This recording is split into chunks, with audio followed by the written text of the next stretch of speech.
الحمدللہ رب العالمین والعاقبۃ للمتقین والصلاۃ والسلام علی رسول الکریم اما بعد. باتیں انبیاء کرام علیہ السلام کے تعلق سے چل رہی ہیں. حدیث نمبر 3357.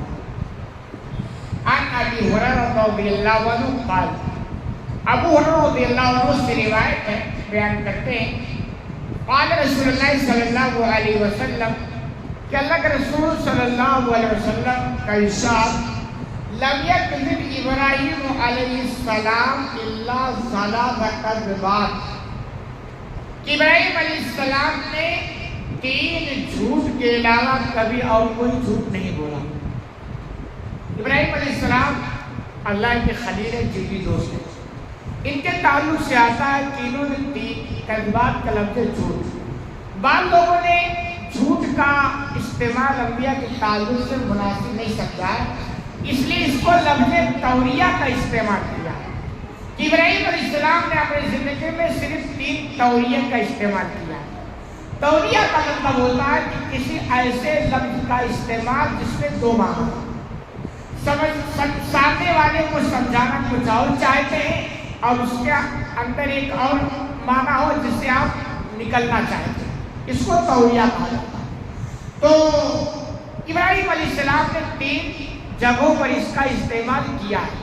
حالانکہ وہ جھوٹ ہی میں آتا ہے، لیکن یہ 2-4 کی طرح جھوٹ نہیں ہوتا جس کو توریہ کہا جاتا ہے. اسلام دین فطرت ہے. جیسے بہت سارے لوگ جب دیندار بنتے ہیں اور وہ کہتے ہیں بالکل میں ایک دم ٹھیک ٹھاک اسلام کے طور پر زندگی گزاروں. اب اس بگڑے ہوئے دور میں جب ان کی گاڑی پھنستی ہے تو کہتے ہیں یار جھوٹ تو بولا پڑے گا، نہیں جھوٹ بولیں گے تو گاڑی چلے گی نہیں. تو اس کا مطلب یہ کہ اس دور میں بغیر جھوٹ بولے گزارا ہو ہی نہیں سکتا ہے. پھر وہ کیا کرتے ہیں، کہتے ہیں یار دیندار بن کے جی نہیں سکتے، کیونکہ ان کے پاس علم نہیں ہوتا ہے نا، پھر وہ دینداری سے ہٹ جاتے ہیں. اسی لیے جو لوگ سمجھدار ہوتے ہیں، دین کا علم ہوتا ہے، دیندار ہوتے ہیں، وہ لوگ ایسے بگڑے ہوئے دور میں توریہ کا استعمال کرتے ہیں. توریہ کا مطلب ہوتا ہے کہ آدمی کچھ ایسا لفظ استعمال کرے کہ سامنے والے سے بچ جائے اور نکلنے کا ایک راستہ ہو. مثلا آپ صلی اللہ علیہ وسلم جب مکہ چھوڑ کر مدینہ جانے کے تو آپ کے ساتھ ابوبکر صدیق رضی اللہ عنہ آپ کی جگری دوست تھے. تو جب ابوبکر سے کوئی پوچھتا ہے یہ کون ہے، یعنی نبی کے بارے میں پوچھتا ہے کون، کیونکہ وہ چپکے سے نکلے ہوئے بھاگ مدینہ جا رہے ہیں. تو ابوبکر کہتے یہ ہمارے ہادی بلکہ ہادی کا استعمال توریہ آپ سمجھیں کس کو کہتے ہیں. تو ہادی کا مطلب ہوتا ہے ایک معنی کہ راستہ بتانے والا. چونکہ ہم چل رہے ہیں اور راستہ ہمیں پتہ نہیں ہے تو یہ ہمارے ساتھ ہے جو ہم کو راستہ بتا دیں. تو یہ معنی یہ سمجھ میں آ گیا. اور ہادی کا ایک معنی اور ہدایت کی رہنمائی کرنے والا. چونکہ آپ نبی تھے اور ہدایت کی رہنمائی کرنے آئے تھے تو آپ نے کس لفظ میں 2 معنی پایا جا رہا. تو جب سامنے والا پوچھتا تو کہتے ہماری یہ ہادی ہے. سامنے والا سمجھتا کوئی عام آدمی ہے، راستہ بتانے کے لیے کو رکھ لیے ہیں، لیکن اس کا ایک دوسرا پہلو بھی نکلتا ہے. تو اسی کو بولا جاتا ہے توریہ. اور ایسے ہی آپ سمجھے مذاق اور توریہ میں آتا ہے کہ ایک مرتبہ آپ صلی اللہ علیہ وسلم نے کسی بری عورت سے مذاق کرتے ہوئے کہا کہ کوئی بریہ عورت جنت میں نہیں جاتی. تو عورت بولی اللہ کے رسول کوئی بری، یعنی اس کو ٹینشن ہو گیا نا میں تو بری ہوں نا، اس کا مطلب میں جنت میں جا سکتی ہوں.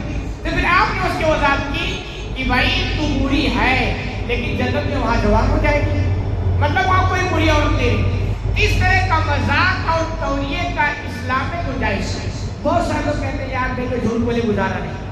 تو ہم بھی اسی دور میں رہتے ہیں نا، ہم لوگ کیا کرتے ہیں توریہ کا استعمال کرتے ہیں. آپ کہو گے مولانا صاحب بڑے ہوشیار ہیں، تو بھائی ہوشیار بننا مولانا میں ہوشیار ہے تو آپ بھی مولانا بن کے ہوشیار ہو جائے، اس میں کیا دقت کی بات. تو ایسے توریہ کا استعمال.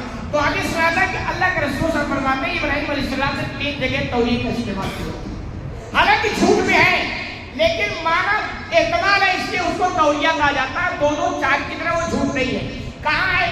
ایک مرتبہ تو تھا کہ جب ابراہیم علیہ السلام کی قوم نے کہا چلو میلے میں، تو ابراہیم علیہ السلام کو جانا نہیں تھا. انہوں نے کہا اتنی سختی میں بیمار ہوں، جب جو بیمار نہیں تھے.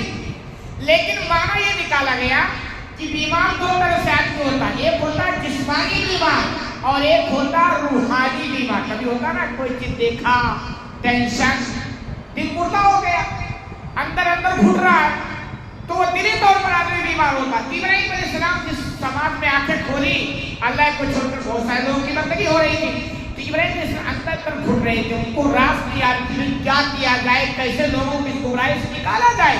تو روحانی طور پر وہ بیماری تھے, تو انہوں نے کہا میں سکیم, میں بیمار ہوں.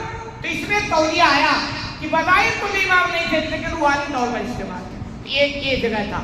دوسری جگہ تھا کہ جب وہ سارا کو لے کر کے نکلے, ایک ظالم بادشاہ تھا جو عورتوں کے ساتھ اس کے اچھے نظریے نہیں تھے, لیکن جب اس کو پتا چلتا کہ یہ کسی کی بہن ہے تو کہہ رہے پھر اس پر وہ غلط نگاہ نہیں ڈالتا. تو چونکہ جب ابراہیم علیہ السلام کے ساتھ سارا چلی اور بادشاہ کے سامنے پیش ہوئے, تو ابراہیم علیہ السلام نے کہا یہ میری بہن, جبکہ وہ کون سی بیوی تھی. تو آنے نے کہا یہ بھی تولیہ ہے, ہر مومن ایک دوسرے مومن کا بھائی ہوتا ہے. مسلم اخو المسلم, مسلمان مسلمان کا بھائی ہے. تو اس طرح دینی اعتبار میں تو بھائی بہن, لیکن وہ آگے جا کر کے بیوی اور میاں کا رشتہ بنتا ہے. لیکن ایک پہلو نظر آتا ہے, یہ بھی تولیہ ہے.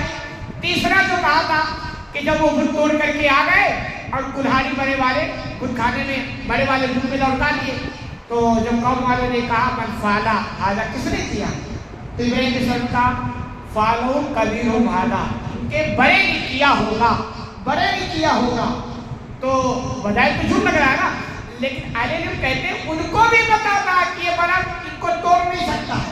یہ بطور طنز تھا, ان کا دماغ کھولنے کے لیے تھا کہ جب یہ کچھ نہیں کر سکتا تو تمہارا کیا بگاڑ سکتا ہے. یہ جھوٹے, کیونکہ قوم کو بھی پتا تھا کہ یہ بندہ کچھ نہیں کر سکتا ہے, ان بتوں کو یہ خود توڑے گا. یہ تو چڑھاوا سامنے رکھا تو اس کو کھا نہیں سکتا ہے, مکھی اڑا نہیں سکتا ہے, اتنا بڑا کام کیسے ہو جائے گا, یہ ان کو بھی پتا تھا. لیکن ابراہیم علیہ السلام نے آنکھیں کھولنے کے لیے ایسا جملہ استعمال کیا. بظاہر جھوٹ تھا لیکن یہ تولیہ تھا. تو ان 3 جگہوں کا استعمال ہوا. خلاصہ کلام, اسلام دین فطرت ہے. اس بگڑے ہوئے دور میں اگر آپ جینا چاہتے ہیں دیندار بن کے, تو جگہ جگہ تولیے کا استعمال آپ کر سکتے ہیں, اس کی گنجائش ہے. ایسا نہ ہو کہ آپ کہیں آپ جھوٹ بولے بغیر رہ نہیں سکتے ہیں, تو دیندار بننا بڑا مشکل کام ہے, اس لیے بے دین ہی بن کے رہو. ایسا نہیں ہے, تولیے کا استعمال کرو. اسلام دین فطرت ہے اور گنجائش کا راستہ ایسے تولیوں کا ہے. اللہ رب العالمین سے دعا ہے کہ العالمین ہمیں کہنے سے جانا کرنے کی توفیق عطا